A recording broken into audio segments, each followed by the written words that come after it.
कहता है जो मनुष्य से बढ़कर परमेश्वर की वचन को पालन करना एक मनुष्य का क्या है, कर्तव्य है। तो जब हमें शारीरिक बातें आती है तब वचन से देखो जो वचन यहाँ पे है कि नहीं। क्योंकि मैं मनुष्य को कैसे तोलते मालूम है, कैसे तोलते, वचन से। दाढ़ी पल्ला है ना, वचन से। जिसके अंदर वचन है मैं उसके सपोर्ट में बात करता, ऐसे जो कोई भी हो। जिसके अंदर वचन है मैं उसी की सपोर्ट में बात करते, जिनके अंदर वचन नहीं है हम उनसे बात नहीं करते हमेशा। क्योंकि मैं वचन से हम क्या करते, बोल पाते, तोल पाते। जो कौन थोड़ा न्याय करने वाला तो मैं नहीं हूँ, न्याय करता तो बैठा है, लेकिन फिर भी कई बार समूह में कुछ बातचीत या तर्क वितर्क होता है तो कई बार बोलना पड़ता है। तो हम कैसे पता कर लेंगे जो इसके अंदर वचन है ये सही बोल रहे, इसके अंदर वचन नहीं है झूठ बोल, गलत बोल रहे। झूठ नहीं मतलब गलत बोल रहे। हालेलुया। तो हमेशा जो शारीरिक व्यक्ति होता है वो शारीरिक बात में मन लगाते हैं, अच्छा चर्च बना लेंगे, अच्छा वो कर लेंगे, ये कर लेंगे। अगर तुम सब कुछ अच्छा कर लोगे लेकिन वहाँ पे अगर परमेश्वर ना आए तो तुम्हारा क्या फ़ायदा। हमको देखना पड़ेगा जो मेरे अंदर परमेश्वर है कि नहीं। मेरे परमेश्वर तो सबके अंदर है, क्योंकि परमेश्वर ने क्या कहा, मैं ना किसी को कभी छोड़ूंगा ना कभी त्यागूंगा। परमेश्वर का वचन कहता है ना। तो परमेश्वर हमें ना कभी छोड़ेगा और ना कभी त्याग देगा। लेकिन परमेश्वर भी हमारे साथ कुछ अच्छा चीज़ें करना चाहता है, क्योंकि सब कुछ उन्होंने हमको दे दिया है। क्या कर दिया है, दे दिया है। लेकिन हमको क्यों नहीं मिलता, लोगों को ये क्वेश्चन है। शायद मैं पाप करती हूँ इसीलिए, या परमेश्वर हमको छोड़ दिया है। नहीं, इस बातों को जानो, क्योंकि वचन क्या कहता है, वचन को सुनो, वो कभी नहीं छोड़ता हमें। चाहे तुम पाप करो, चाहे तुम व्यभिचार करो, चाहे तुम हत्या करो, चाहे तुम बुरे करो, परमेश्वर हमको नहीं छोड़ता है। लेकिन उसका फल जो हम काम जो करते हैं, अगर हम परमेश्वर की आज्ञाओं के साथ नहीं चल पाते, जो पाप में चलते हैं, उस पाप का वो क्या करते हैं, उसका पूरा भुगतान उन्हीं को करना पड़ता है। और जब भुगतान करना पड़ता है तो लोग बोलते परमेश्वर हमको छोड़ दिया है। परमेश्वर नहीं छोड़ा, वो हमारा साथी है। वचन को समझना बहुत ज़्यादा ज़रूरी है। वो हम जब मंदिर है तो हम पवित्र आत्मा की मंदिर है। जो कोई यीशु मसीह को प्रभु बोलकर मुंह में अंगीकार करेगा, मन में विश्वास करेगा, जो यीशु मसीह ही मेरा प्रभु है, वो मुर्दे में से जी उठा है, वो मेरे पाप के लिए मारा गया, गाड़ा गया, मुर्दे में से तीसरा दिन जी उठा। इस वचन में अगर आप विश्वास कर लिए, जो मेरे ऊपर आप कोई पाप का दंड नहीं है, पाप का दंड मैं अनंत जीवन की भागी हो चुकी हूँ, तो इसके मतलब आप अनंत जीवन की भागी हो चुके हैं। आमीन। अब हमको क्या करना है, इस दुनिया में चलने के लिए, हमें परमेश्वर की वो सारा ब्लेसिंग को पाने के लिए हमको क्या करना है, यीशु के साथ, उसकी वचनों के साथ हमको क्या करना है, पवित्र आत्मा के साथ बोलो एक मन हो जाना है। आमीन। अगर हम उनके वचनों के साथ एक मन नहीं हो पा रहा है तो इसके मतलब उस आशीष को हम नहीं पा रहे। जो प्रतिज्ञा परमेश्वर ने हमारे लिए किया है, परमेश्वर झूठा है, कौन बोलेगा परमेश्वर झूठा है? परमेश्वर झूठा नहीं है। तो जब उसने बोल दिया है ये तुम्हारे लिए हो जाएगा तो हो जाएगा। लेकिन कई बार हमारे जीवन में वो चीजें नहीं हो पाता है। चाहे क्यों, तो हमको उसको तलाशना पड़ेगा।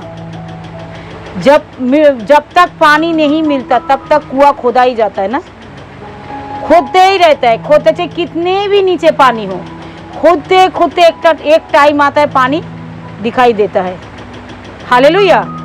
एक टाइम आता है पानी दिखाई देता है। ठीक वैसा ही है, जब हमारी जीवन में परमेश्वर की प्रतिज्ञा का वचन मिल चुका है, लेकिन उस प्रतिज्ञा का वचन हमारी लाइफ में पूरा नहीं हो पा रहा है, तो हमको बोलो कुआं खोदने की जरूरत है।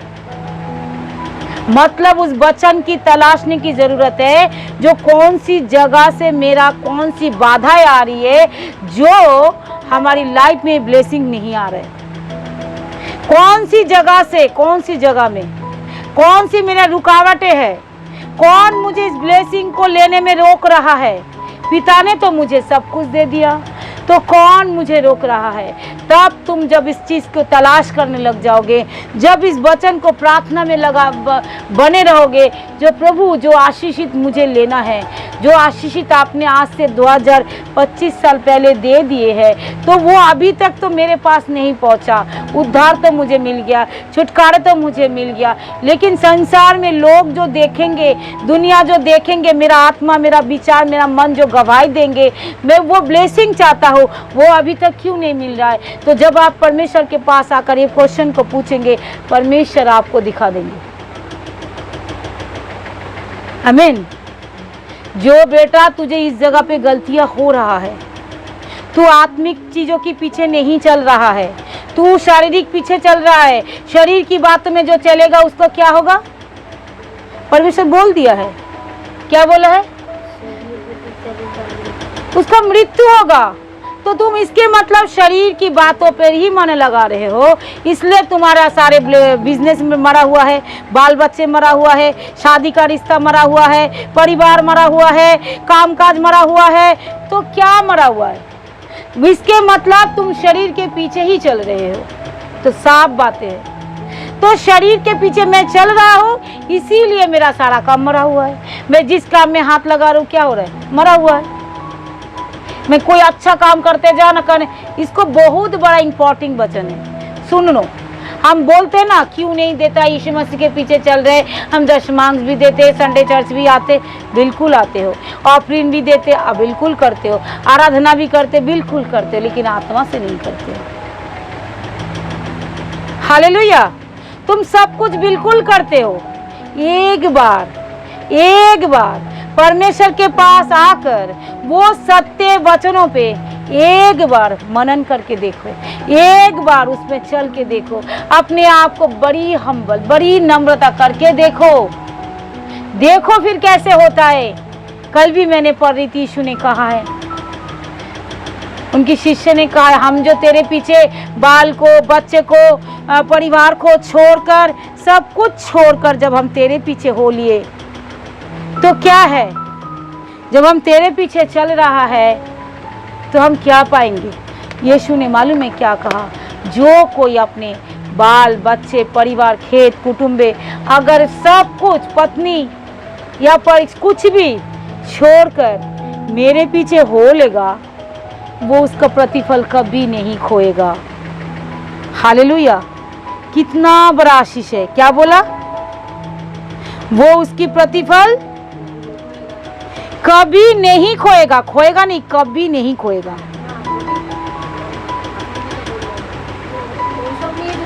हालेलुया।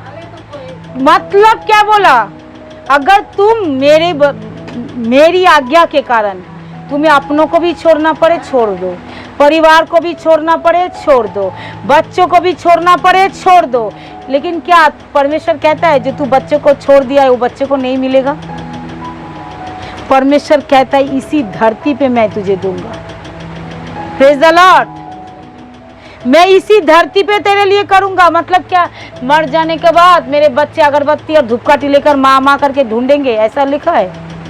बोले इसी धरती पे, मतलब वो बच्चे को आप छोड़कर प्रभु के पीछे चल रहे हो, वही बच्चे आपके पीछे पीछे आपको ढूंढते हुए चलेंगे। मेरी माँ सबसे अच्छी है, मेरा माँ सबसे अच्छा है, मेरा माँ सबसे अच्छा है, और मेरे माँ की जैसा कोई माँ नहीं है।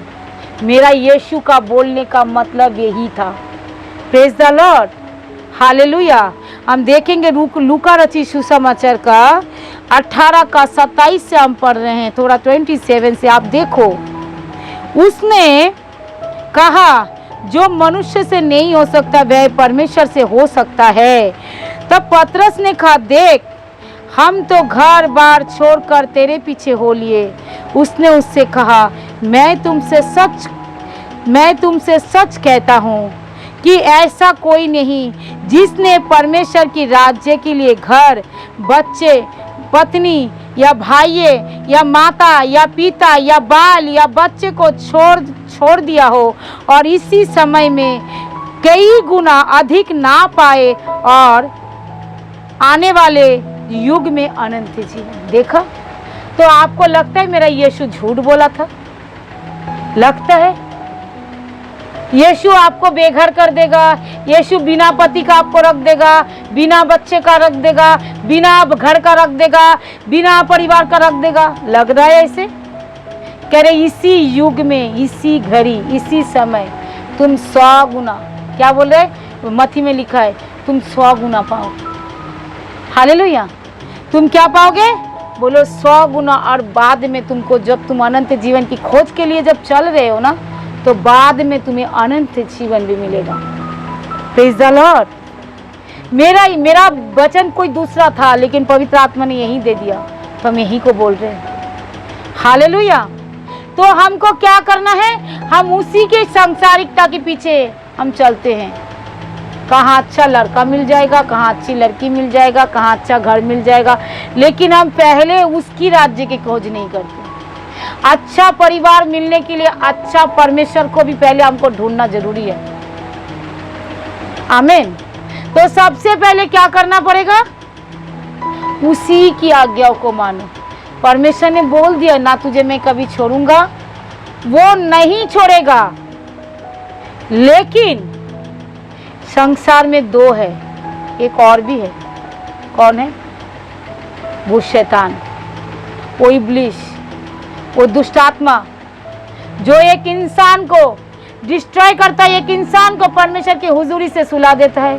परमेश्वर, देखो लोग इतने परिश्रम करता है, कठोर परिश्रम करता है ना, बहुत सुबह से लेकर रात तक 4 पैसा कमाने के लिए, लेकिन जब परमेश्वर के पास एक परिश्रम करने की बारी आता है, देखिए लोग नहीं करते। वो थोड़ा सा परिश्रम में और बड़ा प्रतिफल है, लेकिन शैतान उसको वो परिश्रम करने नहीं देते। थोड़ा सा भी चर्च में आकर कुछ भी करने नहीं देते। मालूम है क्यों? क्योंकि संसार में घंटे 12 घंटे, हिसाब करो तो अपने अपनी उम्र के हिसाब से, जो मैं कई बार सोचती हूँ, कल भी मैंने किसी को बोला, अपनी उम्र को देखो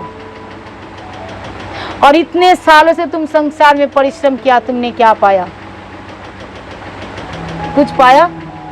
फिर भी निराशा, फिर भी दुखियारीपन, फिर भी गरीबी, फिर भी बीमारी। यही परिश्रम आत्मा और सच्चाई से परमेश्वर के लिए करो तो देखो तो इतने लंबे घंटे, लोग 2 घंटे चर्च में आकर, 4 घंटे कैंटीन में सेवा कर कर, 2 घंटे चर्च में सफाई करके भी और 4 घंटे पास्टर का सेवा करके भी बहुत कुड़कुड़ाने लग जाते हैं। 12 घंटे जो बाहर सेवा करके आते हैं, लेकिन तब कोई कुड़कुड़ाते नहीं है। लेकिन चर्च में 2 घंटे, किसी का चर्च कैंटीन का सेवा है, किसी का पास्टर का सेवा है, किसी का कलीसिया का झाड़ू पोछा का सेवा है, किसी का क्वायर का सेवा है, लेकिन वो आए 2 घंटा वो सेवा को भी करने के लिए लोग क्या हो जाते हैं?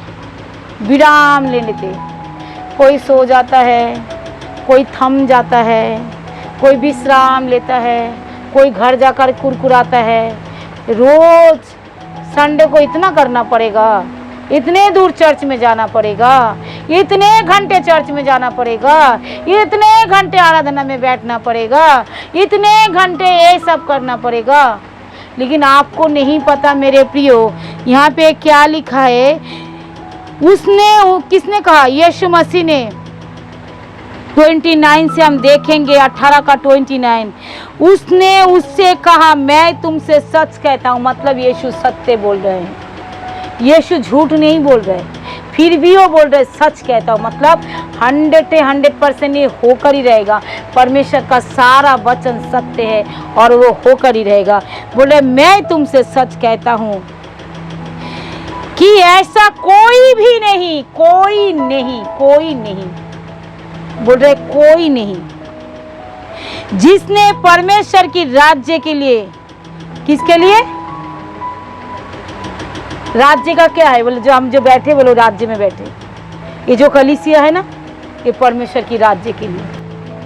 तो परमेश्वर क्या कहता है, जब हम संसार में इतने कुछ कर देते हैं, लेकिन जब प्रभु के लिए कुछ करने की बारी आता है तो हम हिसाब गिनते कितने घंटे हम सभी, क्योंकि ये शैतान दिमाग में बैठा बैठा कर उसको ये परिश्रम, क्योंकि अगर कोई उस शैतान को जीतने नहीं देता है, तो मेरे मन के अंदर क्या बोल रहा है, यीशु के नाम से आउट हो जा, तो वो शैतान आउट हो जाएगा। उसी घड़ी मैं चर्च के लिए कर रहा हूँ, मैं चर्च के लिए कर रही हूँ, या मैं सेवा कर रही हूँ और मैं ऑफरिंग दे रहा हूँ, मैं परमेश्वर इतना तो मैंने संसार में किया, आज तक मैंने क्या पाया। उसी घड़ी शैतान को बोलो मैं खुदावन के राज्य में करेंगे। और हम बाइबल में एक दूसरा कुरिन्थी क्या लिखा है, पहला कुरिन्थी 15:58 में, जो परमेश्वर के किया हुआ कोई भी परिश्रम कभी व्यर्थ नहीं जाएगा। आमीन, कभी व्यर्थ नहीं जाएगा। उसी घड़ी हमको बोलना है, तू हमको क्या बोल रहा है। अगर प्रभु की राज्य के लिए अगर हम कुछ कर भी रहे, यहाँ पे यीशु ने कहा मैं तुमसे सच कहता हूँ, कोई ऐसा है ही नहीं जिसने परमेश्वर की राज्य के लिए अपने घर या अपनी पत्नी या अपनी भाई या अपनी माता या अपने पिता या अपनी बाल या अपने बच्चे को छोड़ दिया हो। मतलब कितना कुछ प्रभु ने कहा छोड़ो, तुम छोड़ दो, तुम बिना बच्चे के भी नहीं रहोगे, तुम बिना घर का भी नहीं रहोगे, तुम बिना पति का भी नहीं रहोगे। तुम मेरे लिए छोड़ रहे हो ना, तुम मेरे कारण छोड़ रहे हो ना। आप देखो, क्योंकि ये वचन तुम्हारे और हमारे जीवन में पूरा हो जाएगा। आमीन। छोड़ो तो सही, एक नींद को छोड़ो तो मेरे कारण मैं नहीं सोऊंगा, मुझे भोर को उठ के प्रार्थना करना है, मैं नहीं सोऊंगा, मुझे भोर को उठ के चर्च में जाना है, जाकर सेवा करना है, मैं नहीं सोऊंगा, मुझे परमेश्वर के राज्य की खोज करना ही है, मैं नहीं करूंगा, मुझे पैसा लगे, समय लगे, मैं सबसे ज़्यादा मेहनत परमेश्वर की राज्य के लिए करूंगा। आज मालूम है लोग क्या किस लिए मेहनत करते, संसार में पूरा जिंदगी भर मेहनत करते, लेकिन परमेश्वर की राज्य के लिए कोई इतने से भी मेहनत करने जाए तो उनको बड़ा कुरकुराव महसूस होता है, बड़ा बड़बड़ाव महसूस होता है। कोई चर्च के लिए कुछ करने जाए तो उसको क्रोध आता है बहुत ज़्यादा, जो पास्टर मुझे ही बोलता रहता है, मुझे ही सेवा देता रहता है, पास्टर के लिए केवल मेरे से ही मांगते रहता है, मेरे से ही बोलते रहते हैं। क्योंकि पास्टर नहीं मांगते, पास्टर परमेश्वर चाहता है तुम दो, परमेश्वर चाहता है तुम सेवा करो, इसलिए परमेश्वर आपको करा रहे और उसके लिए आप कुरकुराओ नहीं, बड़बड़ाओ नहीं। अगर ये सोचो ये कलीसिया ऐसे भी कलीसिया है, बहुत ज़्यादा लोग हैं, बहुत ज़्यादा भीड़ है, आप वहाँ पे चांस भी नहीं होगा आप पास्टर के साथ बात कर सकते हो, चांस भी नहीं होगा जो आप क्वायर में जाकर 1 घंटे खड़े होकर आराधना कर सकते हो। वहाँ पे क्या अलग परमेश्वर की आराधना हो रहा है? तो यही परमेश्वर की आराधना यहाँ पे भी हो रहा है और बड़े बड़े चर्च में भी हो रहे हैं, है ना। पहले वो भी एक दिन छोटे थे, आज बड़े बन गए, परमेश्वर ने उनको बड़ा बनाया। तो जो ये छोटा सा मौका, आपको मेरा बोलने का ये मतलब है, जो यही चर्च में यहाँ पे भी वही परमेश्वर यहाँ पे भी है ना। तो इसी चर्च में अगर मैंने बैठ कर मेहनत कर लूँगा तो मेरा परमेश्वर क्या मुझे प्रतिफल नहीं देगा? बड़े चर्च में होगा तभी प्रतिफल देगा। बड़े चर्च में जाकर वहाँ पे तुम्हें तो मौका भी नहीं मिलेगा, खड़े होकर गवाही देने का भी मौका नहीं मिलेगा। यहाँ पे तो आपको हर संडे मौका दिया जाता है, क्योंकि परमेश्वर ने इस चर्च के आपको जोड़ा है, इस कलीसिया के साथ आपको जोड़ा है। लेकिन इस कलीसिया के साथ आप लोग वफादार नहीं बने रहोगे तो कभी भी आपको ब्लेसिंग नहीं मिलेगा। तो खुदावन आपको पहले से कहीं और जोड़ता कि नहीं जोड़ता? तो परमेश्वर जब इसी कली से मतलब मैं सोच रहा हूँ जो वहाँ पे भी जो परमेश्वर है यहाँ पे भी वही परमेश्वर है। फिर भी हम अगर उसी परमेश्वर की सेवा ये जो हमको मिला है उतना बड़े चर्च में जाकर गवाही देने का भी मौका नहीं मिलेगा। तो खुदावन तो यहाँ पे एक वचन प्रचार करने की मौका दे रहे, एक क्वायर की आराधना करने के लिए मौका दे रहे, एक गवाही देने के लिए मौका दे रहे। और हम बोलेंगे यहाँ पे लापरवाही, यहाँ पे सुस्ती, यहाँ पे सो जाना, यहाँ पे कोई काम नहीं करना, एक दरी बिछाने के लिए भी, कोई चटाई बिछाने के लिए भी नहीं आना। क्यों? ये तो घर है, चलो छोड़ो। क्योंकि ये परमेश्वर का बोले मौका दे रहे खुदावन हमें। जब कोई इंसान 4 मंजिल में कोई कूद के कौन चढ़ सकता है? 4 तला चला तला में कूद के कौन चढ़ सकता है? 4 तला में कूद के चढ़ सकते हो? कोई चढ़ सकता है? एक छलांग लगाओगे 4 तला में पहुंच जाओगे? कोई भी नहीं पहुंचेगा। 4 तला में आपको चढ़ने के लिए क्या करना पड़ेगा? सीढ़ी से स्टेप बाय स्टेप चढ़ना पड़ेगा। ये तो आपको परमेश्वर देख रहा है कौन कैसा कर रहा है। इसको थोड़ा बहुत सेवा दे रहा, वो भी कुरकुराते हैं, बड़बड़ाते, करते नहीं है। परमेश्वर देख रहा है, क्योंकि जो बड़े चर्च में भी जो परमेश्वर है, छोटे चर्च में भी वही परमेश्वर है। आज छोटे से ही लोग बड़े बनते हैं। हालेलुया। अगर यहाँ पे हम वफादार बने रहेंगे तो वहाँ पे भी जब बड़े हो जाएंगे तभी भी हम वफादार बने रह सकते हैं। आमीन। तो इसलिए हमें छोटे से भी ये मौका मिल रहा है, जो बड़े चर्च में करने का, खड़े होने की भी मौका नहीं मिल रहा है, इसी चर्च में हमें झाड़ू करने की, पोछा लगाने की मौका मिल रहा है। इसी चर्च में गवाही देने की मौका मिल रहा है। इसी चर्च में मुझे आराधना करने की मौका मिल रहा है। इसी चर्च में मुझे हर चीज़ करने की मौका मिल रहा है, प्रार्थना करने के लिए मौका मिल रहा है। मैं सबको बोलती प्रार्थना करो। हालेलुया। तो छोटे से ही लोग बड़े बनते हैं। तो परमेश्वर सबके जीवन में मौका, मैं कई बार बोला, तुम लोग इस चीज को छोटा नहीं समझो। जो तुम लोगों को क्या मिल रहा है, इस चीजों को छोटा नहीं जानो। कोई कैमरा संभालता है तो जाकर बड़े चर्च में दे देगा कैमरा संभालने के लिए? दे देगा? नहीं देगा, नहीं होगा। तो तुम जो करो किससे करो? बोलो आत्मा से। आत्मा से, शरीर से नहीं। बाइबल कहते हैं शरीर के में कुछ लाभ नहीं। शारीरिक इंसान क्या होता है? शारीरिक दशा में ही सब चीज शरीर में कैलकुलेट करेगा, सब बातें। और आत्मिक इंसान सब कुछ आत्मा में कैलकुलेट करेगा। जो वो क्या है, सच में नहीं, गड़बड़ी तो हो ही रहा है। मैं तो रोज जानती हूँ गड़बड़ी तो हो ही रहा है, क्योंकि आत्मा में तो नहीं चल रहे। परिश्रम के परिश्रम सब व्यर्थ हो जा रहे हैं। जब आत्मा में चलेंगे तो एक झटके में सब कुछ आ जाएगा। परमेश्वर की पवित्र आत्मा मेरे साथ रहता है। मैं संसार में काम करके, बच्चे को संभाल के, सारे कलीसिया का सब कुछ खबर से सबसे बात करते हैं, सबके लिए प्रार्थना करते हैं ना, खाना भी बनाते हैं ना, सबके लिए, इसके रिश्ते नाते के लिए भी करते हैं ना, फ़ोन कॉल सबसे चलता रहता है ना मेरा। फिर भी परमेश्वर की वचन कभी, आराधना कभी, प्रार्थना कभी, मतलब कौन करा था इतना? हाँ, बोलो पवित्र आत्मा एक्स्ट्रा ऑर्डिनरी पावर देता है। वो पावर की वजह से मैं कर पाती हूँ। सारे पास्टर लोग जो करते हैं ना, वो कर पाते हैं क्योंकि उस आत्मा के जरिए। इसीलिए परमेश्वर की आत्मा में भरो और आत्मिक कामों को करने के लिए, थोड़े बहुत बैठकर सुनने के लिए भी बड़ा परेशान। कल मंडे से लेकर सैटरडे से फ्राइडे तक क्या बोलते हैं, जान से लगाकर परिश्रम, है ना, इतने करना पड़ता है।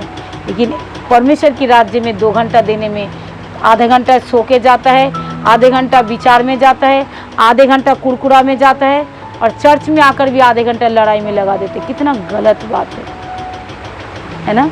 मैं यहाँ पे बैठकर मना कर रही हूँ, जो कोई फालतू बातें, यहाँ पे परमेश्वर की हुजूरी चल रहा है, फालतू की बातें नहीं होना चाहिए, पर भी फिर भी सुनने नहीं रहा। तो वो इंसान कहेंगे मैं परमेश्वर को जानते हैं। अगर तुम परमेश्वर को जानते होते, मुझे बोलने की ज़रूरत ही नहीं पड़ता। तुम अपने आप को पहले ही कंट्रोल करके बैठते। जो नहीं, जो भी बातें बोलना है बाद में बोलेंगे। ये खुदा की सभा लगाई जा रही है, एक मीटिंग हो रहा है, परमेश्वर के राज्य की मीटिंग। ये मीटिंग क्या है?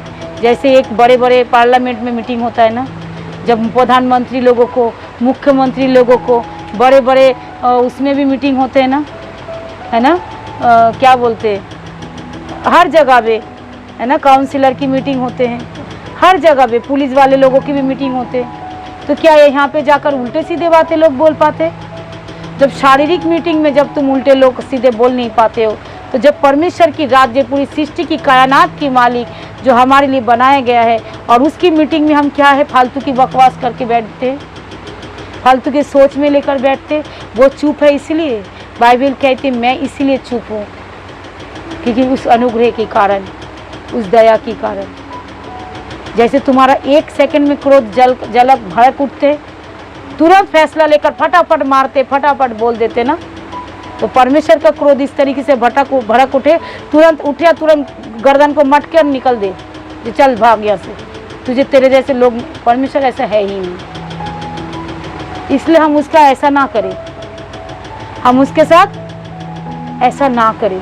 वो बहुत ही नम्र हैं, वो बहुत ही अच्छा पिता है, वो बहुत ही प्रेमी पिता है। इसलिए कलीसिया में जब हम आए, हम ऐसा काम ना करें, इतने ज़्यादा फालतू की बातें ना करें, सिर्फ उनकी आराधना करें, उनकी प्रार्थना करें, उन्हीं की महिमा करें और उन्हीं के बारे में मनन करें, उन्हीं के बारे में सोच में लगाए। मैं अपनी गलतियों को ढूंढे, किसी और को गलती को ऐसे ऐसे करके ना ढूंढूं, जो मैं इस आशीष को क्यों नहीं पा रहे। परमेश्वर की वचन तो ये बोल रहा है, इसके मतलब मेरे अंदर कोई गलती है, मेरे अंदर कोई भी बुराई हो रहा है। वो क्या बुराई है पिता, आप बताइए, ताकि मैं आपकी आदर नहीं कर पा रहा हूँ, मैं बड़ों की आदर नहीं कर पा रहा हूँ, मैं आपकी वचन के अनुसार चल नहीं पा रहे। इसलिए आप परमेश्वर हमसे खुश है, सबसे खुश है, लेकिन प्रभु हमारे से कुछ देंगे, क्योंकि आज से 2000 साल पहले ही वो खुश होकर मर गया था।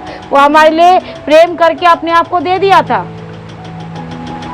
अपने आप को दे दिया हमारे लिए। अपने इतना उसने प्रेम किया और उसका प्रेम कभी नहीं बदलेगा और जिंदगी में नहीं बदलेगा। लेकिन जो ब्लेसिंग हमें परमेश्वर ने यहाँ पे रख दिया है ढेर, मसीह में आने के बाद ही वो ब्लेसिंग हमारे लिए ढेर हो जाता है, लेकिन वो हमारे सामने रखा होता है। और जैसे ना ऑनलाइन में टकंग करके एक ऑनलाइन में होता है ना, इसका पैसा उसके अकाउंट में, उसकी पैसा उसके अकाउंट में, एक क्लिक में ही चले जाते ना, ठीक है। वैसा ही जब हम खुदा की हुजूरी में आत्मा में चलने लग जाते, अपने आप कोई ऑनलाइन का बटन अपने आप दबना शुरू हो जाते। Praise the Lord. खटक खटक खटक खटक करके उनके अकाउंट में, मतलब हमारे जीवन में वो पैसा, वो ब्लेसिंग, वो आशीष आना शुरू हो जाते। कोई को दबाने नहीं पड़ता। आज तो ऑनलाइन का ज़माना है, ATM पे, पता नहीं क्या क्या, गूगल पे और क्या क्या पे है, सब है, फोन पे, बहुत सारे पे होते हैं। तो परमेश्वर ने भी हमारे लिए सब कुछ पे कर दिया है। एक क्लिक करते दूसरे के पास अकाउंट में पैसे चले जाते, एक क्लिक कर 1 सेकंड लगता है। पहले ऐसा था, अब देखो क्या क्या निकल गया है। मैं सोचती एक क्लिक में उसका अकाउंट का पैसा उसके अकाउंट में, उसके अकाउंट के पैसा उसके, मतलब एक सोचने की बात है। परमेश्वर की आत्मा ने मनुष्य को कितना बुद्धिमान बनाया है, सोचो। ठीक वैसा ही परमेश्वर ने हमारे लिए सब कुछ दे दिया है।